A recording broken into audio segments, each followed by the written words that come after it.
અને હવે હું તમને નકશાના માધ્યમથી સમજાવવાનો પ્રયત્ન કરીશ કે આ સાયક્લોનિક સર્ક્યુલેશન અત્યારે કયા વિસ્તારમાં છે।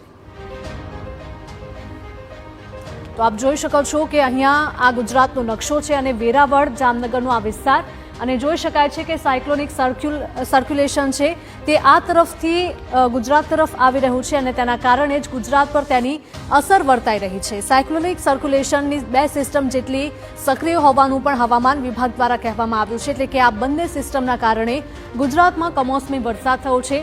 આ સિસ્ટમ અત્યારે ક્યાં છે તે તમને હું સમજાવી દઉં। અહીંયા આપ જોઈ શકો છો કે ગુજરાતની એકદમ પાસે એટલે કે સૌરાષ્ટ્રની પાસેનો આ જે વિસ્તાર છે ત્યાં આ સિસ્ટમ જોવા મળી રહી છે અને ધીમે ધીમે આ સિસ્ટમ છે તે નબળી પડશે, પરંતુ ચોક્કસથી તે ગુજરાતના વાતાવરણમાં પલટો લાવી રહી છે। અહીંયા જોઈ શકાય છે કે આગામી સમયમાં આ સિસ્ટમ ક્યાં જશે તો તે વેરાવળના અત્યારે જે પરિસ્થિતિ આપણે જોઈ રહ્યા છે કે કમોસમી વરસાદ વરસી રહ્યો છે, ભારે પવન પણ ફૂંકાયો હતો ગઈકાલે અને તેને લઈને જ અહીંયા વેરાવળથી આ વાવાઝોડું છે એટલે કે આ જે ટ્રફ છે તે સક્રિય થયું છે અને અહીંયાથી પસાર થઈને તે થોડુંક દક્ષિણ તરફ જઈને ફંટાઈ શકે છે તેવી આગાહી હવામાન વિભાગ દ્વારા આપવામાં આવી છે।